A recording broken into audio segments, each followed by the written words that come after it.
Welcome to our channel. As we have learned from the preceding episodes of this series, SBLCs involve the exchange of large sums of money between at least two parties. And so it goes that, unfortunately, fraud will occur. Accordingly, as part 4 of our series on SBLCs, we will discuss the fraudulent uses of SBLCs. Let's get started. The first type of fraud for our discussion are fake or counterfeit SBLCs. Fraudsters create counterfeit SBLCs to deceive victims. These fake SBLCs can be used to fraudulently secure loans, investments, or business deals. For example, in 2013, a group of fraudsters was charged with creating and using fake SBLCs to secure over $100 million in loans from various financial institutions. They created counterfeit documents that appeared to be issued by reputable banks and used these documents to convince lenders to provide large sums of money. Once the loans were disbursed, the fraudsters disappeared, leaving the lenders with worthless SBLCs. The second type of fraud is misrepresentation of SBLC terms. Fraudsters misrepresent the terms or validity of an SBLC to convince victims to enter into agreements or provide financing. For example, a case from 2018 involved a scam where fraudsters misrepresented the terms of an SBLC to a construction company. The company was promised a valid SBLC as a guarantee for payment on a large project. However, the SBLC provided was either invalid or contained terms that were not enforceable. The company only discovered the fraud when they attempted to draw on the SBLC and found it was not recognized by the supposed issuing bank. The third type of fraud in our discussion is advance fee fraud. Scammers offer SBLCs at attractive rates, but require victims to pay an advance fee. After collecting the fee, the fraudsters disappear without providing a legitimate SBLC.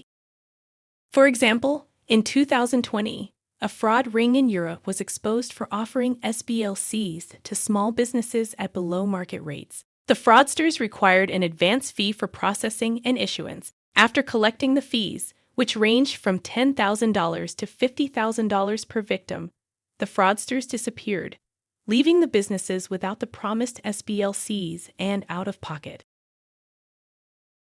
The fourth and final type of fraud we will discuss is collateral fraud. Fraudsters use fake SBLCs as collateral to obtain loans or credit from financial institutions. For example, in a notable case, a fraudster used a fake SBLC to obtain a $5 million loan from a regional bank. The SBLC was presented as collateral purportedly issued by a well-known international bank. Upon attempting to verify the SBLC, the regional bank discovered that the document was a forgery, but by then, the loan had already been disbursed, and the fraudster had fled with the funds. Next up are additional real-life examples and case studies of each type of SBLC fraud. A European investment scam in 2019. A group of fraudsters in Europe ran a sophisticated scheme involving fake SBLCs to attract investors. They promised high returns secured by SBLCs allegedly issued by reputable banks. Investors paid significant sums as upfront fees for the issuance of these SBLCs. When the time came to claim returns or verify the SBLCs, the investors found that the documents were forgeries. This scam led to losses of over 30 million euros for various investors across multiple countries. A U.S. real estate scam in 2017. In the United States, a real estate developer was defrauded by individuals offering a fake SBLC as a guarantee for funding a large development project. The developer paid $500,000 in advance fees and began work on the project, believing the funding was secured. However, when the developer attempted to draw on the SBLC, it was revealed that the issuing bank had no record of the document. The project was halted, and the developer faced significant financial losses and legal battles to recover the upfront fees.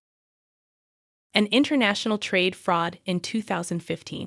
An international trade company was lured into a deal involving the import of electronics from Asia, guaranteed by an SBLC. The SBLC presented was supposed to secure payment for the goods upon delivery. The company paid an advance fee for the SBLC issuance and shipping costs. Upon delivery, the goods were substandard, and attempts to claim payment via the SBLC were unsuccessful, as the SBLC was found to be fake. The company lost both the advance fee and the value of the undelivered goods. We realize that the cases of fraud we just discussed may cause some of you great concern and hesitation. But don't worry, there are measures one can take to fight against SBLC fraud. Fortunately, there are various ways to fight against SBLC fraud.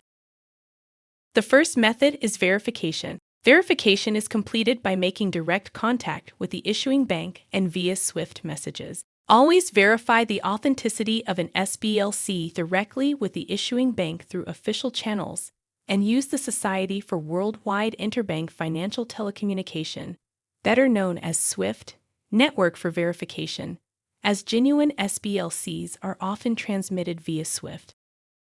The second method is due diligence. Due diligence is achieved through conducting thorough background checks and hiring professional advisors. Conduct thorough background checks on all parties involved in the transaction, including brokers, intermediaries, and financial institutions, and retain legal and financial advisors to review and verify documents.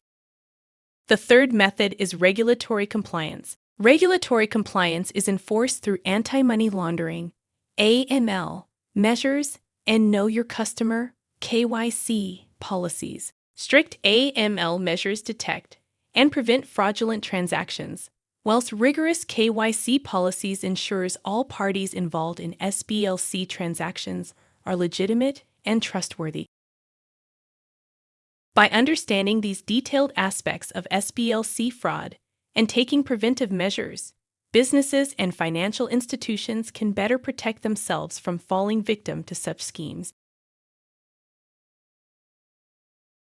Thank you for watching our channel. Please visit our website and social media accounts for updates and other information. See you again next time.